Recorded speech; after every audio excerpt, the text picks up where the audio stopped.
Good morning बच्चों। आज हम लोग फिर एक नए टॉपिक के साथ आ चुके हैं जो कि आपका केमिस्ट्री का टॉपिक है, रसायन विज्ञान का। ये आप चाहे 12th क्लास में हो चाहे बीएससी में हो, आपको सब जगह पर ये यूज होता है। तो आप पहली बात देरी ना करते हुए आप पहले चैनल को, अगर नए आए हुए हैं तो सब्सक्राइब कर लीजिए। आपको चैनल दिखाई दे रहा होगा, साथ में बेल आइकन भी क्लिक कर दीजिए। देखिए टॉपिक क्या है आपका, हाइड्रोकार्बन। क्या है? केमिस्ट्री का टॉपिक है हाइड्रोकार्बन। हाइड्रोकार्बन से अगर हम समझने की कोशिश करते हैं तो हाइड्रोजन और कार्बन, क्या चीज़? हाइड्रोजन और कार्बन। यहाँ से सेटअप देखिए, यहाँ से इधर का हाइड्रोजन के लिए है, इधर का कार्बन के लिए है। क्लियर है? अब इसकी अगर परिभाषा, भाई परिभाषा पूछी जाती है हाइड्रोकार्बन क्या होता है, तो आप परिभाषा क्या बताएंगे? कार्बन तथा हाइड्रोजन से मिलकर बने यौगिक को हम हाइड्रोकार्बन कहते हैं। भाई दो चीज़ें हैं तो दोनों चीज़ों से जो मिलकर यौगिक हमें प्राप्त होता है, जो मतलब निकलता है, वही होता है हाइड्रोजन कार्बन, मतलब हाइड्रोकार्बन हो जाता है। इंग्लिश में अगर वही चीज़ लिखेंगे, देखिए यूपी बोर्ड के बच्चे जो भी हैं, अगर वो थोड़ा थोड़ा इंग्लिश मिलाकर लिखते हैं तो रिजल्ट और अच्छा रहता है। और देखिए अगर आपको अगर डेफिनेशन ही लिखने को आ जाए तो क्या करेंगे? बस 2 लाइन लिखकर छोड़ देंगे। और अगर आप थोड़ा हल्का सा इंग्लिश भी उसमें मिलाकर लिख दिए तो क्या हो जाएगा? बहुत अच्छा हो जाएगा। थोड़ा सा लॉन्ग भी हो जाए। देखिए यहाँ तक भी डेफिनेशन है और यहाँ तक भी डेफिनेशन है, और जैसे कि मुझे लग रहा है कि मैं इन लाइनों को देखकर मुझे अच्छा फील हो रहा है, वैसे आप लोग को भी अच्छा फील होगा, जो भी एग्जामिनर होगा बोर्ड का उसको भी अच्छा फील होगा। क्लियर बात है? और जितने भी बच्चे नहीं जानते हैं, ये आप जानिए कि 12 के बोर्ड में, यानी क्लास 12 के बोर्ड में केमिस्ट्री के पेपर में ये सारे क्वेश्चन आते हैं। क्या है इंग्लिश में? क्या है? A hydrocarbon is an organic compound. एक जो हाइड्रोकार्बन होता है वो कौन सा कंपाउंड होता है? Consisting entirely of hydrogen and carbon, जो कि आंतरिक रूप से हाइड्रोजन और कार्बन से मिलकर क्या होता है? बना होता है।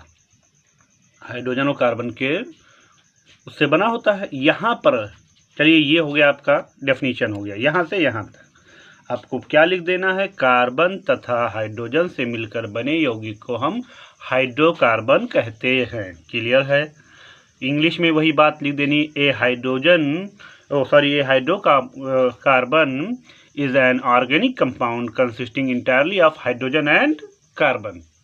ओके, अब यहाँ पर उसके हम टाइप्स की बात करेंगे, प्रकार की भी बात करेंगे। देखिए जैसे कि आपको लिखा दिखाई दे रहा है हाइड्रोकार्बन के प्रकार, जाहिर सी बात है। अब यहाँ पर किसकी बात की जाएगी? प्रकार की बात की जाएगी। अब प्रकार की बात में देखिए ये 3 प्रकार के होते हैं। कितने प्रकार के? 3। संतृप्त हाइड्रोकार्बन, असंतृप्त हाइड्रोकार्बन, एरोमेटिक हाइड्रोकार्बन। देखिए संतृप्त और असंतृप्त हाइड्रोकार्बन है जो हैं ये एलिफैटिक यौगिक हैं। क्या हैं? एलिफैटिक। और जो एरोमेटिक है वो भी है। तो यहाँ पर हम सिर्फ संतृप्त हाइड्रोकार्बन के बारे में पढ़ेंगे, असंतृप्त के बारे में और उसके बाद एरोमेटिक के बारे में अगली वीडियो में पढ़ाया जाएगा। क्योंकि आपको किसी भी पॉइंट को जानने के लिए विधिवत नॉलेज होना चाहिए।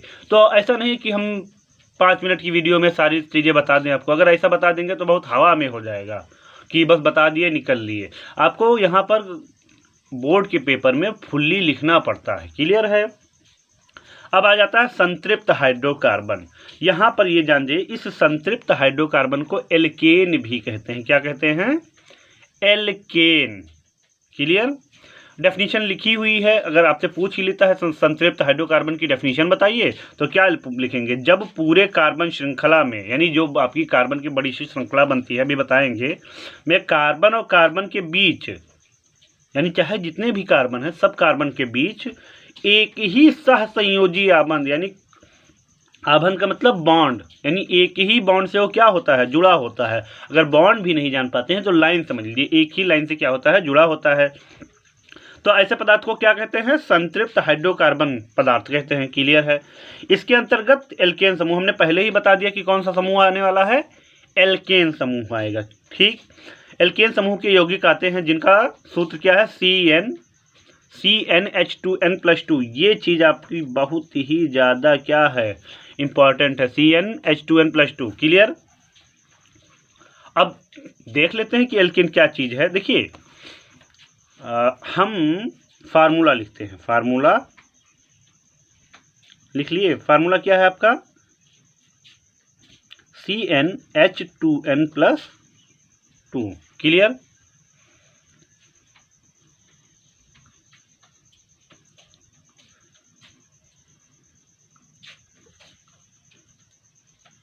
जहां पर ये n किस में दिखाई दे रहा है हमें? देखिए n एग्जिस्ट कैपिटल n, जहां पर n को हम कहते हैं नेचुरल नंबर, यानी स्मॉल n क्या है आपका? नेचुरल नंबर है। तो नेचुरल नंबर है, आपको पता है नेचुरल नंबर जो होता है n इक्वल टू कहाँ से लिया जाएगा? 1, 0 से नहीं लिया जाएगा, 0 से होल नंबर लिया जाता है। 1 2 3 4 5 6 ऐसे डैश डैश चले जाएंगे आप जहाँ तक जा पाएंगे, 6 7 8 9 10। क्लियर सी बात है। अब अगर हम n इक्वल टू कितना ले लें? 1 ले लें। कितना? 1। n इक्वल टू 1 लिया गया और कहाँ पुटअप करना है? इस वाले फार्मूले में। तो क्या हो जाएगा?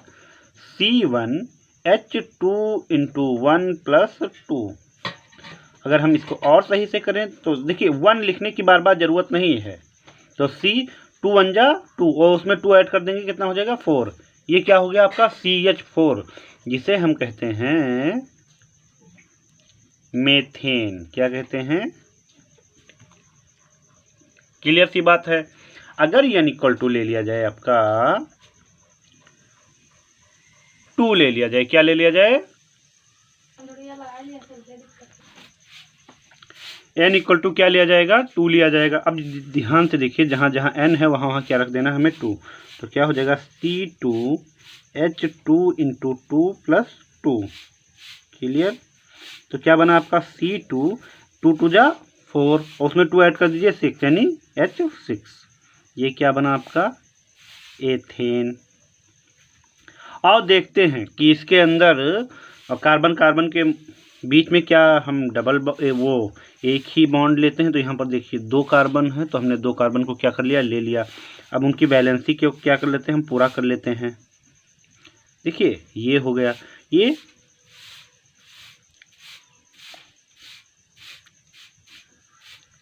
अब मुझे इसमें गिनकर दिखाइए कार्बन कितने हैं। तो 2 कार्बन हैं, तो ये देखिए 2 लिखा हुआ है। हाइड्रोजन गिनकर दिखाइए 1 2 3 4 5 6, 6 लिखा हुआ है। जाहिर सी बात है। क्लियर? इसीलिए अब देखिए कार्बन और कार्बन के बीच कितना बॉन्ड है? एक ही बॉन्ड है ना, इसीलिए ये क्या है आपका? संतृप्त हाइड्रोकार्बन या एल्केन हम कहेंगे। क्या कहेंगे? एल्केन। इसी तरीके से अगर n इक्वल टू हम 3 रख देंगे, क्या रख देंगे? 3, तो आपका बन जाता है C3H8। C3 क्या बन जाता है? C3H8, जिसे कहते हैं हम क्या कहते हैं? प्रोपेन कहते हैं। n इक्वल टू कितना रख दें हम? 4 रख दें। तो रखिए C4 और H का क्या हो जाएगा? H10 हो जाएगा। ये हो जाएगा आपका ब्यूटेन। क्या हो जाएगा? ब्यूटेन। n इक्वल टू 5 रख दीजिए। C5H12। ये क्या हो गया आपका? 5 कार्बन है ना, तो 5 मतलब पेंटेन। 5 मतलब क्या हो गया? पेंटेन। n इक्वल टू 6 रख दीजिए। तो C6H14। ये हो जाएगा हेक्सेन। क्या हो जाएगा? हेक्सेन। n इक्वल टू रख दीजिए आप 7। क्या? 7। तो C7H16। ये हो जाएगा आपका हेप्टेन। क्या हो गया? हेप्टेन हो गया। n इक्वल टू 8 रख दीजिए। तो C कितना हो गया? 8 हो गया। तो H कितना हो जाएगा? 18 हो जाएगा। ये हो जाएगा ऑक्टेन। क्या हो जाएगा? ऑक्टेन। n इक्वल टू रख दीजिए 9। तो ये क्या हो गया? C9 H20। ये क्या हो जाएगा? नॉन एन क्या हो जाएगा, नॉन एन, और ये इक्वल टू रख दीजिए आप 10, कितना 10, तो सी कितना हो जाएगा, C10 H22, ये हो जाएगा आपका डेकेन, क्या चीज़, डेकेन।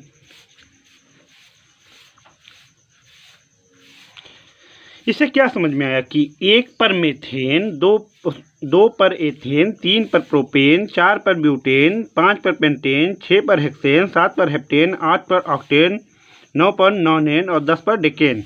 कभी कभी इसे डेक्टेन भी कहते हैं, डेकेन लिखिए चाहे डेक्टेन लिखिए, एक ही बात है। तो यहाँ से ये क्लियर हो गया। तो आप जब याद करिए तो मैथ ऐसे याद करिए, meth, eth, prop, but, pent, hex, hept, oct, non, dec, ऐसे याद कर लेंगे तो आपको क्लियर हो जाएगा। इसके बाद जैसे यहाँ पर पढ़ा गया था संतृप्त हाइड्रोकार्बन, क्या पढ़ा गया था, संतृप्त हाइड्रोकार्बन। अभी इसके बाद है असंतृप्त हाइड्रोकार्बन, क्योंकि यहाँ पर देखिए हम समझा देते हैं। एलिफैटिक, कौन कौन ग्रुप है, एलिफैटिक और एरोमैटिक, क्लियर। एलिफैटिक के 2 पार्ट हैं, कितने पार्ट, 2। संतृप्त हाइड्रोकार्बन जो भी पढ़े हैं, वो एक है असंतृप्त, क्या है, असंतृप्त। संतृप्त में कौन था, एल्केन था। असंतृप्त में जो होगा वो होगा एल्कीन और एल्काइन, क्या होगा, एल्कीन और एल्काइन। और ये लोग, ये एलिफैटिक वाले सीधी ये जो कार्बन की चेन बनाते हैं सीधा बनाते हैं, लेकिन ये एरोमेटिक में ये कार्बन की चेन जो बनती है वो बनती है आपका, हम कह सकते हैं साइक्लिक, यानी गोल रहती है, गोल कहें या ऐसे, ये इस ऐसे ये वाली संरचना आपने जो पढ़ी है या कभी सुनी है, ये किस में आती है, एरोमेटिक में। तो अभी हमें पढ़ाना है असंतृप्त भी और अभी हमें पढ़ाना एरोमेटिक भी। असंतृप्त में 2 पार्ट है, एल्कीन, एल्काइन, और एरोमेटिक में तो ये है ही है। तो अगर इस वीडियो पर अच्छा रिस्पांस आया तो हम आगे भी इसकी वीडियो बनाएंगे और हम सारे टॉपिक को क्लियरली पढ़ाएंगे। ओके, तो अगर वीडियो आपको अच्छी लगी है तो लाइक कर दीजिए, और फिर से कह रहे हैं अगर चैनल पर नए आए हैं तो सब्सक्राइब कर लीजिए चैनल को, बेल आइकन जरूर दबा दीजिएगा और दोस्तों को शेयर कीजिए। Okay, thank you.